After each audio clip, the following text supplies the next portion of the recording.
박주현 기자가 이광재 후보 말씀을 하셨는데 이제 이광재 후보가 어쨌든 빼놓을 수 없는 이름이 노무현이라는 이름 그렇죠. 석자인데요. 그래서 네. 어쨌든 젊은 시절에 보좌진으로 합류를 했는데 어떤 참모였는지 그리고 이제 우리가 뭐 좌의정 우광재 이런 말을 하잖아요. 그래서 여기서 이제 저희가 그 안희정 전 지사에 대한 어떤 그 과거 사건에 대한 거는 빼고 참모로서 평가만 좀 하겠습니다. 그래서 그 차이점 그런 건 좀 어떻게 구혜영 기자 좀 설명을 해주세요. 그 노무현의 사람들의 공통적으로 얘기하는 게 있어요. 그러니까 좌정통, 중품성, 우실용. 여기에서 정통은 이제 민주화 운동의 어떤 역사성 이런 걸 이제 상징하는 인물이 저기 안희정 전 지사였고, 중품성이라고 하면 이른바 이호철 수석을 중심으로 한 부산파들, 그 다음에 이제 우실용이라고 하면 이제 이광재로 대표되는 실용인데, 안희정 지사가 쓴 담금질이라는 책과 그 다음에 이제 두 사람의 얘기를 들어보면 처음에는 그렇게 좀 뜨악했다고 해요. 소개를 했을 때 93년도에 노무현 전 대통령이 이제 그 어디였죠? 부총재로 선출됐을 때, 새정치국민회의 부총재로 선출됐었을 때 돈이 없고 이제 이러니까 그 전에 이제 선거에서 떨어지고 나서 그 이제 이광재 이 후보를 데리고 왔는데 안희정 전 지사가 처음엔 떠겠다는 거예요. 결이 너무 다르니까. 근데 이 어찌됐든 이 혈통주의에 가까운 이 너무 정체성, 정통성만 강조하다 보면 큰 일을 못한다라는 문제의식이 이제 좀 먹혔고 통했고, 실제로 이광재 지사가 데리고 온 인물이 처음에는 결에 맞지 않아도 나중에 합류하고 나면 개혁주의자가 되고 노무현 대통령의 뜻을 따르는 그런 사람으로 이제 변하더라. 그래서 어찌됐든 큰 꿈을 꾸는 노무현 캠프, 노무현 대통령 전 대통령을 도울 수 있는 같은 동업자이기는 하지만 안희정과 이제 이광재는 굉장히 이제 역할이 달랐다라는 걸 서로 나중에 인정하게 됐다고 해요. 나중에 이제 뭐 그때는 뭐 데리고 온 사람을 두고 이제 두 분이 많이 싸우기도 했다고 하는데, 여하튼 그 지방자치실무연구소 거기에서 합류하면서 만나서 맺었던 인연이 서로 역할은 좀 달랐지만 결이 다른 동업자였지만 뭐 서로 이렇게 다른 역할을 하면서 잘 맺고 왔다고 합니다. 네.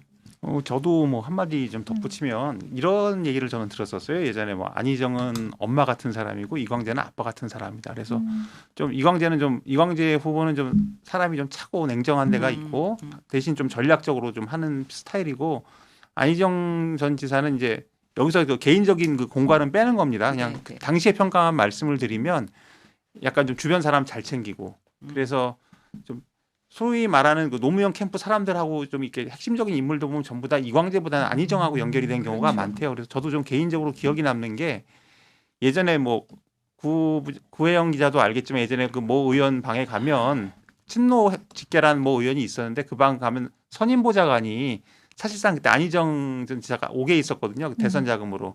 그 사람 뒷바라지하는 사람이었어요. 그래서 그 안희정이라는 사람은 약간 그런 이미지로 있었고, 이광재 지사는 전략을 잘 짜고 약간 이렇게 좀 인간적인 것보다는 좀 이렇게 전략을 짜고 앞으로 나가는 뭐 이런 역할을 했다, 이런 평가가 좀 있었습니다. 그 에피소드가 굉장히 실용적인 마인드 에피소드가 딱 간단하게 두 개가 있는데요.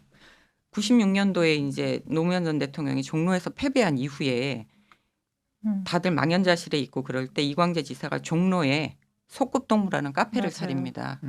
여의도에 있다가 집도 종로로 옮기게 하고, 그다음에 2002년 민주당 대선 경선 때도 강릉에 그때 모 대의원이 결혼식을 마쳤는데 봉고차로 강릉까지 가서 결혼식 멤버 5명을 데려와서 결국은 강원 경선에서 노무현 후보가 7표로 이기는데 지대한 공헌을 했죠. 그래서 이런 좀 실무적으로 집행하고, 본인의 꿈도 그랬었잖아요. 책 제목도 있지만 30대는 정도전, 40대는 이성계. 이게 기획자, 30대는 기획자, 40대는 집행자.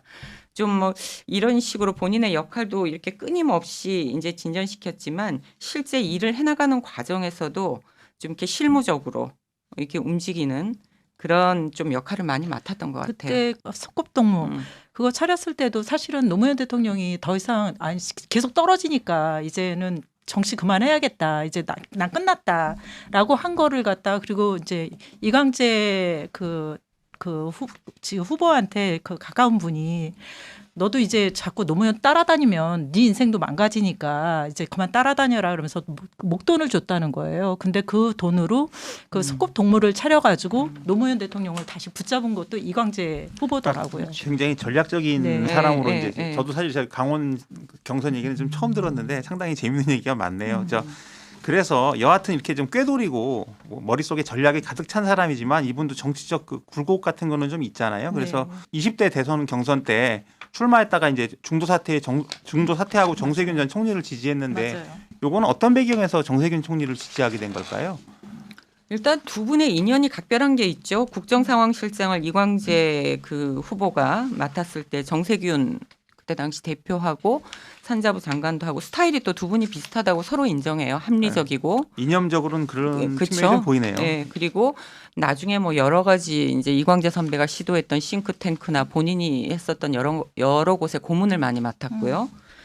그다음에 뭐 어찌됐든 그 정치 철학이라든가 그런 캐릭터 이런 부분 정치적 인연 이런 성향에 대한 것 때문에 서로 이제 좀 많이 챙기고 끌어주고 또 노무현 재단 이사장 할 때도 정세균 전 총리가 이사장 할 때도 많이 이제 도와드리고 좀 그랬던 것이 처음에 이제 단일화 선언을 하고 이렇게 나중에 지원하게 됐는데 이제 나중에 얘기 들어보면 이광재 당시 후보 쪽에서는 왜 그런 얘기를 해가지고 지지해주고 그랬냐라고 좀 원망도 했다고 해요. 그 제가 들은 거로는 당시 토론회도 세 차례인가 했고 그다음에 이제 당 내부적으로 여론조사도 했고 그래서 이광재 후보 입장에서는 당시 경선에서 자기가 진 거다. 정세균 후보한테 진 거다. 그렇게 이야기를 합니다.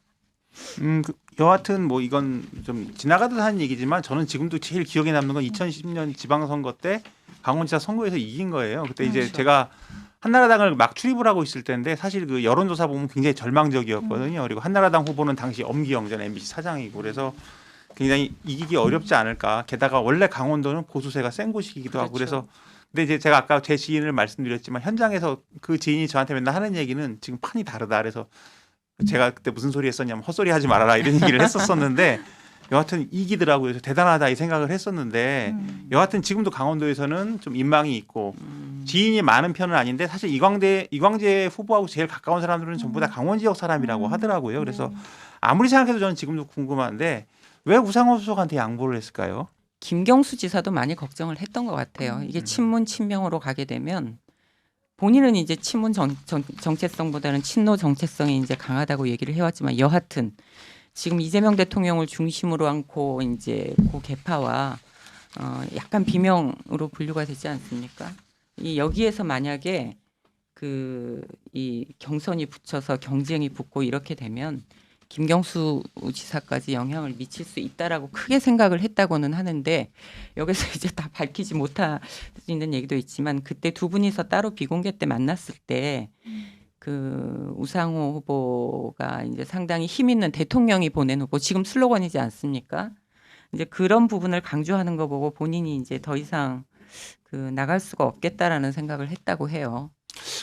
저도 이제 그 생각을 좀 해봤는데 저는 그 생각까지는 안 했는데 사실 이광재 후보가 친노이긴 하지만 친문 이미지는 거의 없잖아요. 그렇죠. 근데 지금 사람들은 이광재 하면 친노니까 당연히 친문으로 받아들일 것이고 그럼 지금 당에서 일고 있는 뭐 유 이재명 뭐 소위 유시민 그 작가가 말했던 뭐 자기는 올드 이재명이고 뭐 이러면서 이제 서로 친문과 친명이 붙는 이런 구도가 지금 굉장히 당에서는 시끄럽게 벌어지고 있는데 그런 고려하에서 이걸 양보를 했다면 좀 납득이 가는 부분이 좀 있습니다. 그렇죠.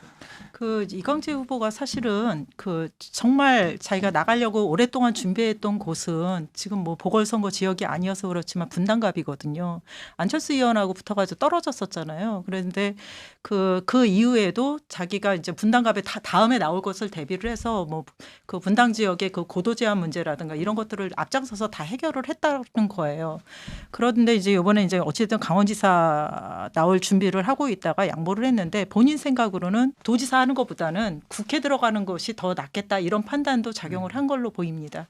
그러니까 본인이 이게 3선이기는 해도 8년이 안 돼요. 국회의원 임기 그쵸. 다 채우면. 그러니까 재선 임기를 다 채운 의원들보다 적은데 이게 정치권의 논리로 보면 이게 너무 변방에 있었기 때문에 이게 스킨십의 문제라든가 지금 이광재 후보의 단점으로 지적되고 있는 문제들이 중앙정치권에 너무 없었기 때문에 변방 이미지가 강하고 이런 부분에 대한 본인의 결핍, 갈증 이런 것도 있지 않았나 싶습니다.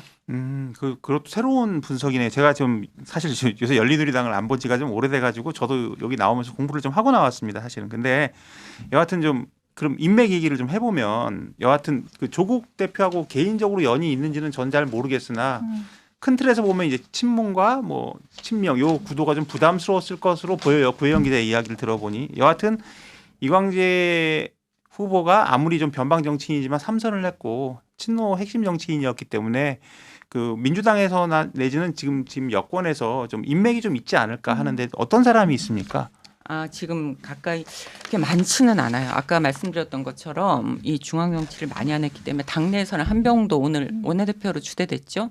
굉장히 친하고 어느 정도로 친하냐 하면 그 사실 지난번 총선 공천 때 전략 공관위 간사였었어요. 한병도 원내대표가 정말 물심양면으로 이광재 공천을 위해서 밤낮을 안 가리고 뛰고 그다음에 공천을 안 주려고 하는 그런 거를 공관위원장의 망치를 뺐을 정도로 한병도 그때 당시 간사가 애를 많이 썼어요. 지금 분당갑이 마치 당이 그 준 것처럼 돼 있지만 분당을 줄 때도 본인이 먼저 깃발을 꽂았는데 그동안에 이제 많이 뭐 됐죠. 종로뿐만이 아니라 세종도 거론이 됐었어요. 균형 발전을 좀 같이 기획에 참여했기 때문에. 저 한병도 의원 얘기하니까 사실 저도 좀 들었는데 저는 그냥 딱 한 가지로 얘기하더라고요. 한병도 의원이 별명이 한잔노잖아요. 그렇죠. 술을 못 먹는다고. 근데 이광재 후보는 그렇게 술을 많이 마신답니다. 그래서 술을 그렇게 많이 먹는데 술 한 잔도 못 먹는 한병도 의원하고 어떻게 그렇게 친한지 모르겠다. 그러면서 저도 들은 얘기는 뭐냐면 이광재 후보가 국회에 이제 나와 있을 때 자기가 국회에 부탁할 거 있으면 전부 다 한병도 의원한테 부탁을 했다. 둘이 17대부터 그렇게 친했다. 이렇게 얘기를 하더라고요. 그리고 이제 그 이왕 이제 인맥을 얘기하다 보니까 이건 진짜 그냥 농담식 얘기인데 그 닮은 꼴 정치인이 있잖아요. 그 최재선 전 청와대 정무수석. 저도 정말 닮았어요. 사석에서 보면 잠깐 헷갈릴 때도 있는데 좀 그 헷갈릴 법 어떻게 좀 보셨어요? 좀 사진 비교 좀 해보셨습니까? 저는 그렇게 닮은 것 같지 않은데 뭐 저기 뭐 이광재 그 전 지사 쪽에 좀 더 얼굴이 갸름하다. 그리고 그렇게들 이야기를 하는데 이제 본인들한테 물어봤을 때는 뭐 그 아마 앵커한테 제가 여쭤봐도 똑같은 반응을 하실 것 같은데 누구랑 닮지 않았냐라면 내가 더 잘생겼지라는 반응을 하고 있다고 합니다. 두 사람이 이제 저는 이광재 후보는 사실 잘 모르고 최혜성 정무수석은 이제 기자들하고 좀 접촉을 하니까 조금 알 듯 모를 듯하는 관계인데 둘이 스타일이 많이 다르죠. 실제로 많이 다르죠. 스타일은. 많이 다르고 이게 에피소드들이 두 분이 닮은 에피소드들이 많아요. 최재성 전 의원이 잘 가는 식당이 있었는데 그 식당 주인이 한 달 동안 계속 잘해주더래요. 그래서 나중에 아유 이광재 저 의원님 오늘은 다른 거 드시네요 하니까 이제 최재성 전 의원이 기분 나빠가지고 이 얘기를 또 이광재 후보한테 얘기하고 국회 앞에서도 뭐 이제 서로 인사하고 이러는데 지인들이 헷갈리는 경우도 많았고 해프닝이 있었고 결정적으로 이게 실제 있었던 일인지는 모르겠는데 모 언론사에 그 데스크가 이제 말진 기자한테 당시에 워낙 잘 나가던 사람이었으니까 이광재 의원을 인터뷰하라고 보내왔는데 인터뷰를 1시간쯤 하고 왔대요. 근데 기사를 보니까 이게 이광재 인터뷰 기사가 아닌 거예요. 최재성 의원을 만나고 와서 쓴 거라는 거여서 다시 이제 막 인터뷰했다는 이건 뭐 사실인지는 모르겠는데 그럴 정도로 에피소드가 좀 많았다고 합니다. 그 인맥하고 닮은 꼴 이야기를 하셨으니까 사실 이제 조국 후보하고 이제 붙기 싫다라고 해서 이제 평택을 지지율도 더 높게 나왔다는데 거기를 피한 거잖아요. 그러면은 조국 후보를 왜 피하느냐라는 의문이 생길 수 있잖아요. 그런데 이제 이분 말씀은 생각이 조국 대표하고 같지는 않다. 같지는 않지만 경쟁하는 건 아닌 것 같다. 그 이유는 어쨌든 뭐 조국 대표가 이제 검찰 개혁에 앞장섰고 이재명 정부 탄생을 위해서 노력을 했고 또 이제 그 얼마 전에 이제 민주당과 합당 논의도 있었던 당이고 당 대표고 그런 거 플러스 이제 여담으로 조정래 작가 잘 아시잖아요. 그 태백산맥의 조정래 작가가 후원회장을 그 여태껏 딱 3명의 정치인의 후원회장을 했대요. 그 한 사람이 이재명 대통령이 성남시장일 때 성남시장 후원회장을 했고 후보일 때 성남시장 후보일 때 그 후원회장을 했고 조국 후보가 이제 조국 신당 만들 때 그 후원회장을 했고 그다음에 자기가 2024년에 분당갑에 출마를 할 때 그 후원회장을 했다. 이렇게 겹치는 인물인데 자기가 어떻게 그 사람이랑 경쟁을 하냐 이렇게 얘기를 하더라고요. 이건 또 좀 알려지지 않은 얘기네요. 아, 그 여하튼 저는 좀 이런 생각을 좀 했습니다. 조국 대표라는 사람이 굉장히 좀 그 부담되는 상황이잖아요. 이겨도 부담이 되고 만약에 지게 되면 지는 대로 그냥 뭐 정치적 내산이 그렇죠. 있겠지만은 본인이 만약에 이기게 되면 이기는 걸로 또 이겼다고도 논란이 될 거예요. 왜냐하면 조국 대표는 어떤 그 친문 세력의 상징이기도 하기 때문에 그 사람하고 붙는 대결 구도가 만들어지는 자체가 좀 부담스럽지 않았을까 이런 생각을 좀 해봅니다. 그리고 이제 우리가 좀 계속 선거 얘기를 지나가다 보면 이광재 후보는 하남의 연고가 하나도 없는데요. 이게 하남 시민 입장에서 갑자기 왜 우리 동네냐 이렇게 물을 수밖에 없거든요. 그래서 이광재 후보가 어쨌든 내가 왜 나왔는지를 설득시키는 게 본인이 해결해야 할 과제가 아닌가 이런 생각이 드는데 실제로 좀 하남 민심은 어떻습니까? 뭐 지금 그 여론조사 결과는 이광재 후보가 더 높게 나오는 거 이제 얼마 전에 이제 언론 보도가 나왔었는데요. 그렇게 조금 더 높게 나오는 걸로 나오고 있고 그리고 이제 요즘에 이제 그 각 언론사들이 이제 그 지역 진짜 청취를 한다고 하면서 이제 시장 같은 데 돌아다니잖아요. 거기서는 또 이제 그 사람들 얘기를 들을 때 반반인 것 같다 이렇게 이야기를 하고 있습니다. 예.